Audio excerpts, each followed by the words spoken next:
Good morning everyone. तर last लेक्चरला आपण project management हा चॅप्टर बोलला, त्याच्याबद्दल युजर इंटरफेस डिझाईन हा बघितलेला. तर आज आपल्याला नेक्स्ट चॅप्टर बघायचं. युनिट थर्डचा हा लास्ट चॅप्टर आहे, त्याचं नाव आहे क्वालिटी मॅनेजमेंट. क्वालिटी मॅनेजमेंटमध्ये आपल्याला प्रोसेस अँड प्रोडक्ट क्वालिटी हा पॉईंट बघायचा आहे. क्वालिटी अश्युरन्स अँड स्टँडर्ड्स, त्यामध्ये ISO स्टँडर्ड्स आहेत, त्याचे काय काय रिक्वायरमेंट्स आहेत, त्याचे डॉक्युमेंटेशन स्टँडर्ड काय आहेत. त्यानंतर quality planning, quality control, quality reviews, software measurement and metrics, त्याच्यामध्ये मेजरमेंट प्रोसेस काय आहेत, प्रोडक्ट मॅट्रिक्स काय, analysis of measure metrics, analysis of measurements, या सगळे पॉईंट्स आपल्याला बघायचे आहेत. तर सुरुवात करूया.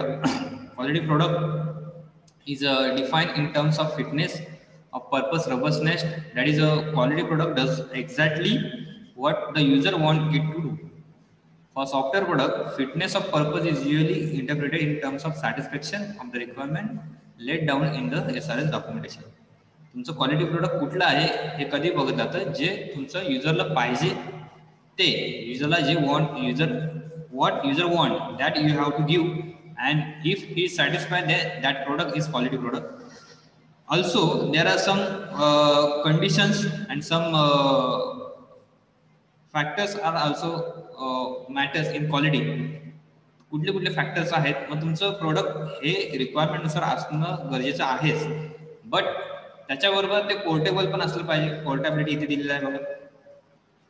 पोर्टेबिलिटी म्हणजे काय? Product is set to be portable if it can easily made with different operating system environment in which different machine other software product. मग जसं की फॉर एक्झाम्पल सांगायचं झालं, तुमचं एखादं सॉफ्टवेअर डेव्हलप केलं तुम्ही, ते तुमचं अँड्रॉइडला पण चालत असेल, ॲपल वरती पण चालत असेल, ठीक आहे, विंडोच्या ऑपरेटिंग सिस्टीम आहेत मोबाईल त्यावरती पण चालत असेल, then it's set to be it is a portable. म्हणजे हे सगळ्या प्लॅटफॉर्मवरती काय आहे, वर्किंग आहे.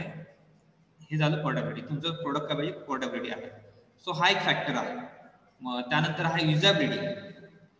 युजॅबिलिटी म्हणजे software product has good usability if different categories of users. Usability म्हणजे वेगवेगळ्या कॅटेगरीचे युजर असतात. काही एक्सपर्ट असतात, काहींना. आता बघा, सपोज एखादा टेक्निकल पर्सन आहे, टेक्निकल पर्सनला आपल्याला म्हणजे असेल तर त्याला सगळ्या गोष्टी म्हणजे टेक्निकल ज्या गोष्टी आहेत त्या हँडल करायला, एखादा कम्प्युटर इंजिनियर असेल त्याला कम्प्युटर हँडल करायला सोपं पडतं.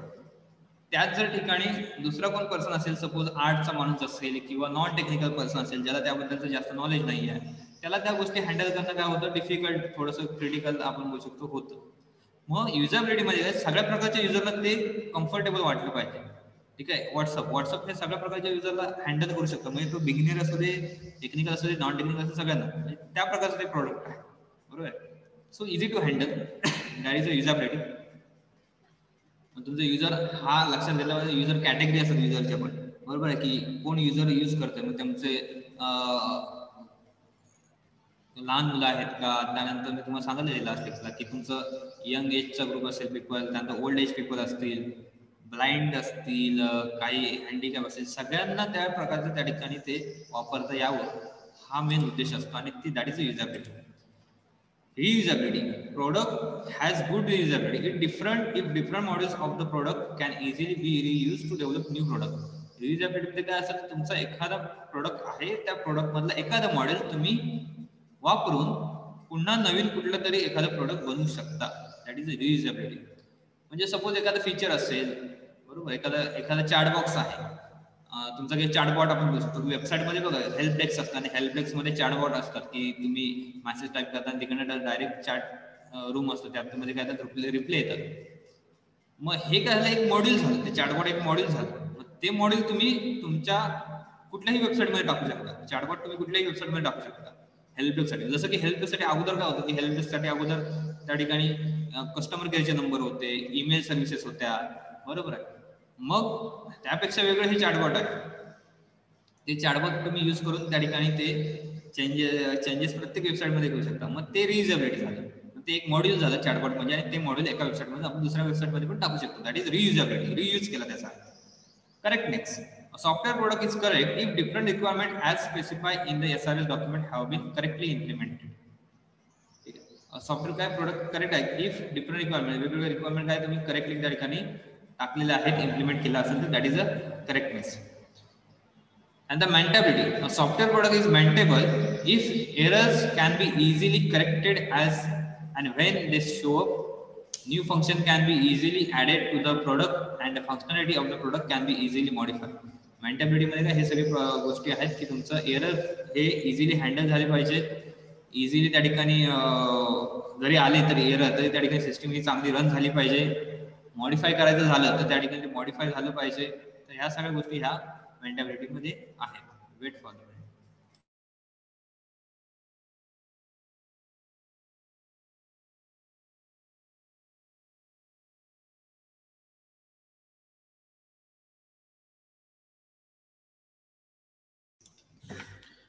त्यानंतर आहे software quality management. Software quality management काय करतं? It provides independent checks on software development process. The quality management मध्ये वेगवेगळ्या गोष्टी आहेत. मग क्वालिटी मॅनेजमेंट नुसतं क्वालिटी चेक करणंच नाही, मग क्वालिटीमध्ये पण वेगवेगळ्या गोष्टी आहेत त्या चेक केल्या जातात. For small system development, software quality management is done with the help of informal communication between the team members. For large system, it is done with respect to the following features. तर वेगवेगळे features आहेत त्याचे काय केलं तर check केलं जातं. Suppose एखादी स्मॉल सिस्टीम असेल तर स्मॉल सिस्टीमसाठी त्या ठिकाणी कम्युनिकेशन किंवा इझी टेक्निक वापरून ते बघितलं जातं. बट एखादी लार्ज सिस्टीम असेल तर लार्ज सिस्टीमसाठी मग त्यामध्ये वेगवेगळ्या गोष्टी आहेत. मग त्यामध्ये क्वालिटी अश्युरन्स आहे, त्यानंतर क्वालिटी प्लॅनिंग आहे, त्यानंतर क्वालिटी कंट्रोल आहे. बरोबर, ह्या सगळ्या गोष्टी त्या ठिकाणी काय केल्या जातात बघितल्या जातात. मग क्वालिटी अश्युरन्समध्ये काय केलं जातं तर क्वालिटी अश्युरन्समध्ये it aims in formatting and organisational procedures and standard. It is perform to ensure that the software is of high quality. हे काय करतात तुमच्या ऑर्गनायझेशनचे जे काही प्रोसिजर आहेत, तुमचे जे काही स्टँडर्ड आहेत ते मेंटेन झाले की नाही क्वालिटी अश्युरन्समध्ये. तुमचं स्पेसिफिक काहीतरी तुमचं क्वालिटी असणार आहे किंवा तुमच्या स्पेसिफिक फर्म असेल किंवा तुमच्या कंपनीची काहीतरी स्पेसिफिक त्या ठिकाणी गोष्ट असणार आहे, ती त्या ठिकाणी इम्प्लिमेंट होते की नाही हे सगळं त्यामध्ये बघत जातं. तुमचं हाय क्वालिटी सॉफ्टवेअर त्या ठिकाणी डेव्हलप व्हावं हे ह्याचा मागचा एक उद्देश आहे. क्वालिटी प्लॅनिंग मध्ये काय, if it mainly focus on the selecting appropriate procedures and standard for implementing the software project. हे काय करतं मेनली तुमचं ज्या प्रोसिजर्स आहेत, ज्या गोष्टी आपण मेनली करत असतो त्यावरती फोकस करायचं काम हे क्वालिटी प्लॅनिंग करत असतं. क्वालिटी कंट्रोल मध्ये काय, quality control it ensures that the software must be develop using the quality procedure and standard. Quality control मध्ये काय तुमचं जे काय सॉफ्टवेअर आहे ते तुमचं क्वालिटी प्रोसिजर आणि स्टँडर्ड वापरूनच त्या ठिकाणी डेव्हलप होत आहे. आता हे जे शब्द आहेत ते आपण आणखी पुढे डीपमध्ये पुढे जे पॉईंट बघू त्यानंतर तुम्हाला समजेल. मग QA क्वालिटी प्लॅनिंग, QA म्हणजे क्वालिटी अश्युरन्स, QC म्हणजे क्वालिटी कंट्रोल, हे पार्ट किंवा हे डिपार्टमेंट कंपनीमध्ये पण असतात. किंवा तुमचं एखादी मॅन्युफॅक्चरिंग कंपनी असेल किंवा सॉफ्टवेअर कंपनी असेल, ह्या गोष्टी सगळ्या असतात. त्या ठिकाणी क्वालिटी कंट्रोल चेक करा डिपार्टमेंट असतं, जे काही चेक करतं क्वालिटी तुमची बरोबर आहे की नाही सगळं त्या ठिकाणी आहे की नाही. क्वालिटी अश्युरन्स आहे जे तुमचे स्टँडर्ड्स वगैरे चेक करतं. प्लॅनिंग आहे. त्यानंतरचा पॉईंट आहे so the quality management check whether or not the software being developed in as per the organizational goal or standard. तुमच्या ऑर्गनायझेशनच्या गोल नुसार, तुमच्या ऑर्गनायझेशनच्या स्टँडर्ड नुसार त्या ठिकाणी डेव्हलप होते की नाही हे चेक करतं क्वालिटी मॅनेजमेंट. त्यानंतर आहे procedure and process and product quality. Process and product quality.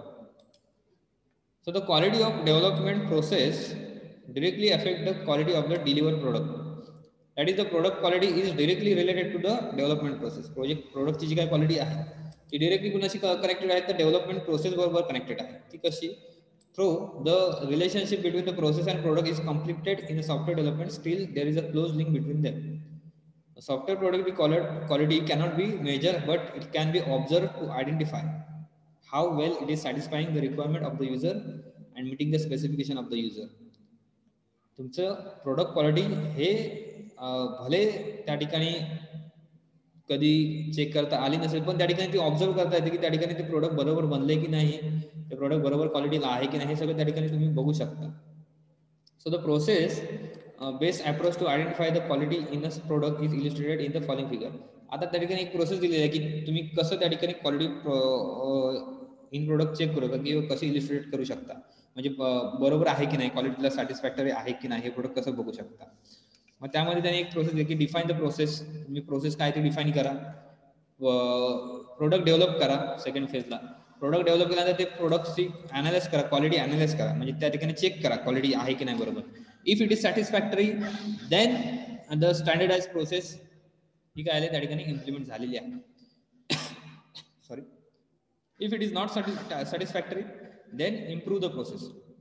Simple way आहे क्वालिटी मेंटेन करायचं की तुम्ही त्या ठिकाणी क्वालिटी इम्प्लिमेंट करा. इम्प्लिमेंट केल्यानंतर त्या ठिकाणी चेक करा की क्वालिटी इम्प्लिमेंट होते की नाही. ती चेक केल्यानंतर जर ती सॅटिस्फॅक्टरी त्या ठिकाणी इम्प्लिमेंट झाली असेल तर त्या ठिकाणी इट्स ओके. जर नसेल त्या ठिकाणी इम्प्लिमेंट गरज असेल तर तुम्ही इम्प्रूव्ह करा, पुन्हा ते चेक करा. म्हणजे स्टँडर्ड प्रोसेसनुसार काहीतरी तुमच्या स्टँडर्ड्स असतील, काहीतरी तुमचे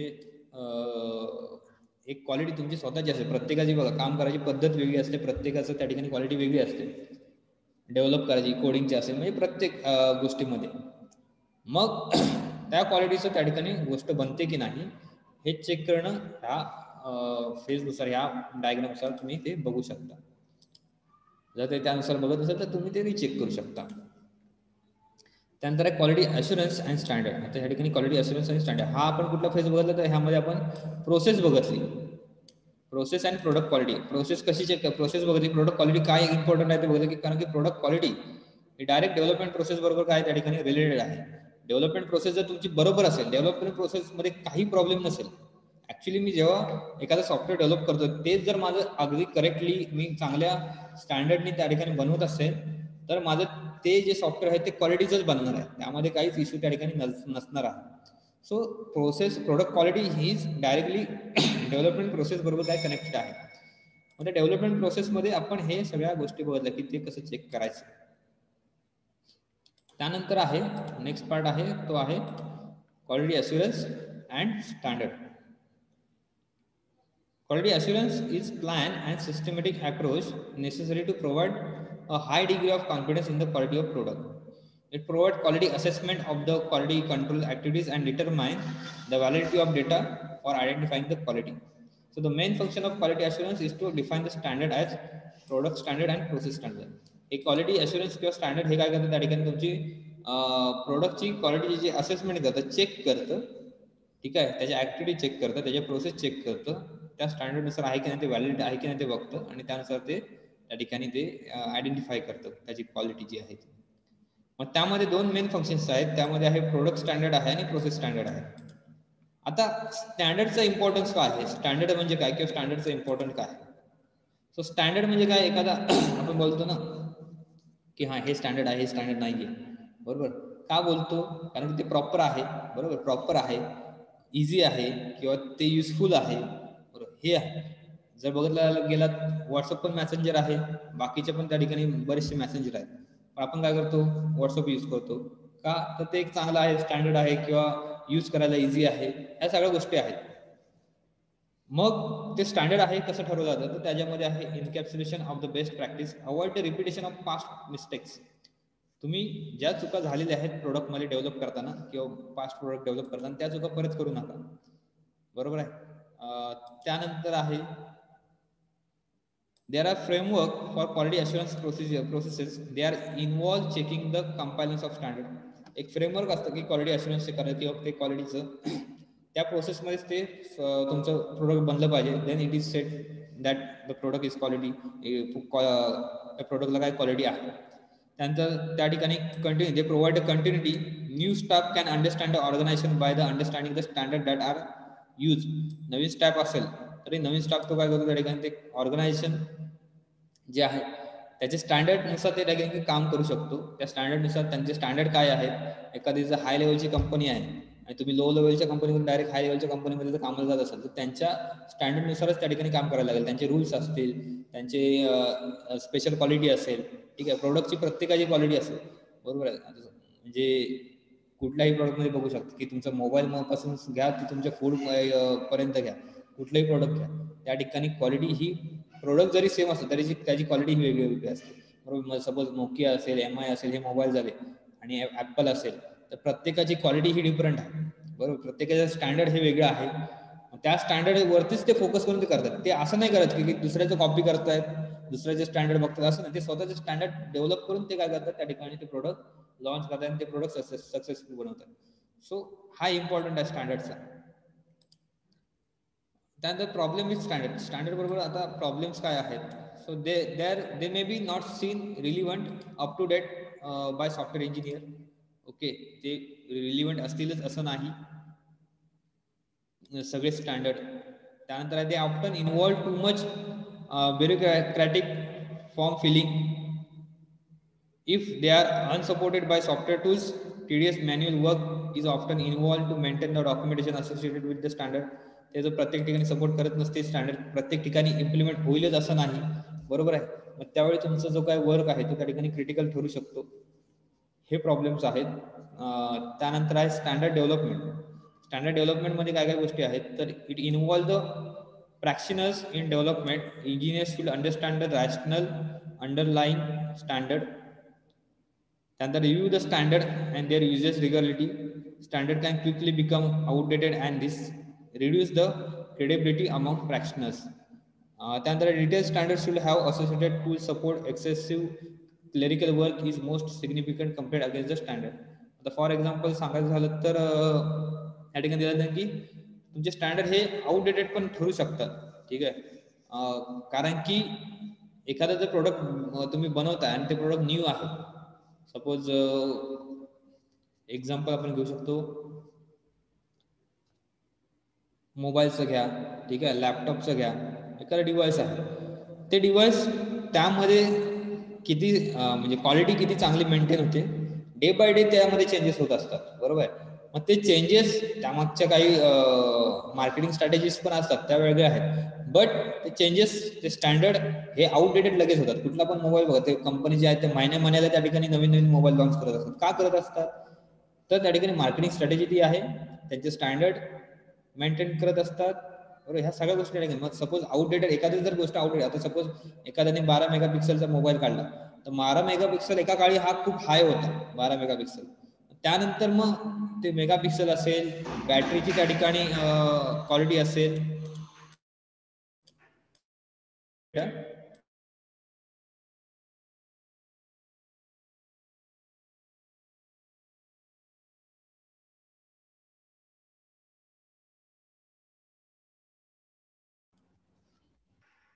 काय सांगू. हां, तर एका काळी 12 मेगापिक्सेलचा कॅमेरा हा किंवा मोबाईल असेल तो खूप हाय होता, पण त्यानंतर दुसऱ्या कंपनीने लगेच काय 16 मेगापिक्सेलचा काढला. म्हणजे ह्याचे जे काय स्टँडर्ड होते ते काय झाले आउटडेटेड झालं, तो प्रोडक्ट आउटडेटेड झाला किंवा त्या प्रोडक्टची क्वालिटी किंवा त्या प्रोडक्टचं जे काय मार्केट होतं ते डाऊन झालं. मग त्यानुसार त्याला कॉम्पिटिशन वाढलं. मग त्याच्यात बॅटरीचं असेल, 3G होतं, 2G होतं, नंतर 3G आले, 3G नंतर 4G आले, लगेच आता 5G येतंय. हे सगळे त्या ठिकाणी काय चेंजेस आहेत, म्हणजेच काय प्रोडक्ट तुमचं आउटडेटेड होऊ नये त्यासाठी तुमचं मग तुमचं डेव्हलपमेंट टीम ही त्यामध्ये चांगली इन्व्हॉल्व पाहिजे. तुमचं रिव्ह्यू सॉफ्टवेअरचे किंवा तुमच्या प्रोडक्टचे हे चांगले पाहिजे, त्यावरती रेग्युलर तुम्ही लक्ष दिलं पाहिजे.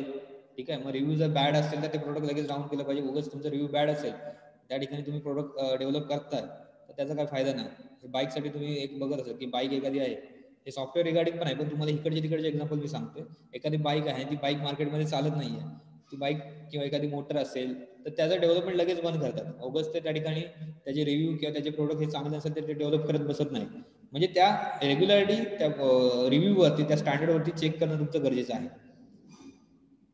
So this is the standard development.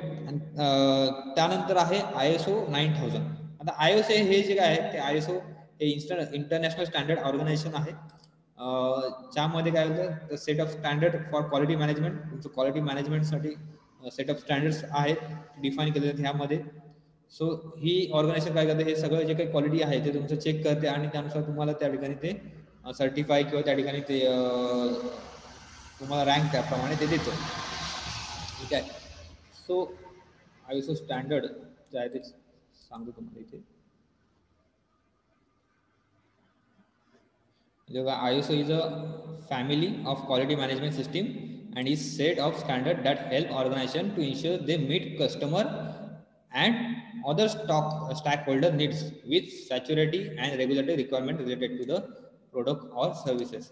तुमच्या प्रोडक्टच्या क्वालिटीचं त्यानुसारच त्या प्रोडक्टचं जे काय क्वालिटी त्यानंतर स्टँडर्ड आहेत हे कस्टमरच्या नीड्सला, कस्टमरच्या रिक्वायरमेंटला त्या ठिकाणी मीट होतात की नाही हे बघणं, हे ही स्टँडर्ड चेक करायचं आणि त्यानुसार तुमचं प्रोडक्ट काय करतं त्या ठिकाणी तुम्हाला ते देत असतं. ह्यामध्ये हे वेगवेगळे स्टँडर्डचे इव्होल्युशन्स आहेत की त्यामध्ये 9000 होता, 9000 मध्ये 1987 आहे, 1994 आहे, 2000 आहे, 2008 आहे, 2015 आहेत. हे व्हर्जन्स आहेत, त्यामध्ये काय काय इम्प्रुव्हमेंट झालेलं आहे. तुम्ही कुठेतरी बघितलं असाल की ISO मानांकन बोलतो आपण किंवा ISO त्या ठिकाणी रँक आपण बोलतो. मग त्या ISO रँकच्या पुढे ISO त्या ठिकाणी 1987 नुसार किंवा 2015 नुसार त्या ठिकाणी काय भेटलं असेल त्यांना ते रँक भेटलेलं असतं. बऱ्याचशा कंपनी ह्या ISO स्टँडर्डच्या नुसार आहेत, बऱ्याचशा ऑर्गनायझेशन, बऱ्याचशा इन्स्टिट्यूट. मग त्यामध्ये ते काय चेक करतात हे आपण आपल्याला बघायचं आहे. आणि त्याचा एक फायदा असा आहे की तुमचं प्रोडक्ट क्वालिटीनुसार आहे, तुमची कंपनी ही स्टँडर्ड आहे, हे सगळं त्यामध्ये डिफाईन केलं असतं. तर ISO 9001 applicable to organisation which designs, develop and maintain product. जे तुमचे ऑर्गनायझेशन म्हणजे कुठले पण ऑर्गनायझेशन जे प्रोडक्ट डिझाईन करतात, डेव्हलप करतात आणि मेंटेन करतात, त्या सगळ्या ऑर्गनायझेशनला हे ॲप्लिकेबल आहे. त्यानंतर ISO 9001 is generic model quality process that must be instantiated for each organization using the standard. So there are certification quality standard or procedure should be documented in organization quality manual. An external body may certify that organization quality manual conform to ISO 9000 standard. Some customer require supplier to be ISO 9000 standard certified, although need for flexibility here increasingly recognized. So guideline steps are as follows. मग यामध्ये ती external body असते, ती काय करते, तुमचं check करते, त्यानुसार ते प्रोडक्ट आहे की नाही, क्वालिटीचं आहे की नाही, त्यांच्या ज्या काही दिलेल्या स्टँडर्ड्स आहेत त्या स्टँडर्डला ते मीट करते की नाही. ठीक आहे. पण ते पुन्हा एकदा मी दाखवतो तुम्हाला ओपन करून. आता ह्यांचे हे व्हर्जन्स आहेत. मग 1987च्या व्हर्जननुसार 1994चं व्हर्जन आहे, त्यानुसार ते काय करत असतात, त्या ठिकाणी चेक करत असतात ते तुमचं प्रोडक्ट बरोबर आहे की नाही. तर ह्या व्हर्जन्समध्ये काय आहे, ते प्रत्येक ठिकाणी काहीतरी ॲडिशनल गोष्टी आहेत, ते तुम्ही एकदा रीड करा की ॲडिशनल गोष्टी त्यामध्ये काय आहेत. ठीक आहे. काय काय गोष्टी चेंजेस झालेल्या आहेत त्या स्टँडर्डमध्ये, त्या गोष्टी ह्या ठिकाणी त्यांनी ॲड केलेल्या आहेत. मग त्याच्या गाईडलाईन्स काय, support the quality, satisfy the customer. ठीक आहे. Establish quality policy and provide quality resources, provide quality personnel, document the quality management system, perform the management reviews, conduct quality system, control customer processes, control monitoring devices, analyze the quality information. या सगळ्या गोष्टी ह्या quality जे काही standard आहे ISO standard त्यामध्ये check केलं.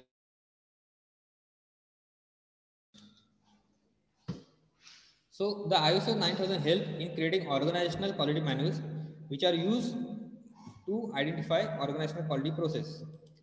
ह्यामध्ये इथे बघितलं तर ह्यामध्ये क्वालिटी मॉडेल आहे, ते मॉडेल काय करते, ह्या ठिकाणी ते चेक करत असतात. सो डॉक्युमेंटेशन स्टँडर्ड काय, तर डॉक्युमेंटेशन स्टँडर्डमध्ये documentation standard are useful for representing the software and software process. हे कधी उपयोग आहे, तुमचं सॉफ्टवेअर काय आहे आणि तुमच्या सॉफ्टवेअरमध्ये काय काय प्रोसेस आहेत, काय काय नवीन गोष्टी आहेत ते चेक करण्यासाठी हे डॉक्युमेंटेशन स्टँडर्ड यूज केलं जातं.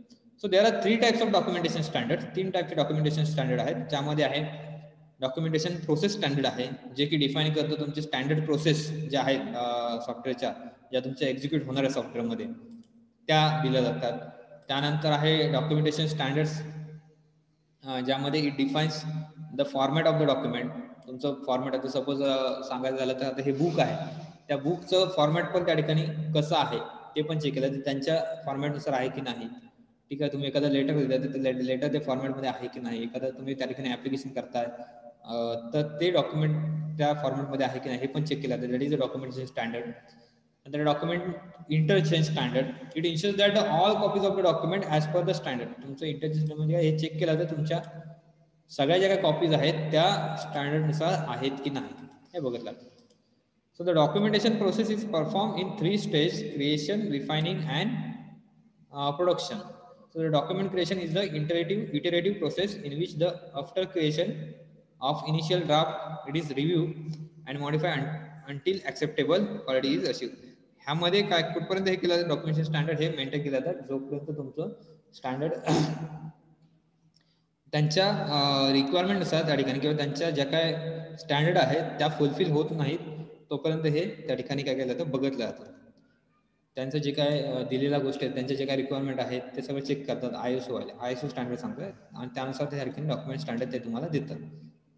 हे झालं ISO 2000 बद्दल आणि डॉक्युमेंटेशन स्टँडर्ड बद्दल. त्यानंतरचा पॉईंट आहे तो आहे quality planning. So quality planning is the most important step in software quality management. Planning हे इम्पॉर्टंट का आहे? So quality plan describe how an organisation will achieve its quality objectives and specify the quality assurance and control activities perform in daily operations.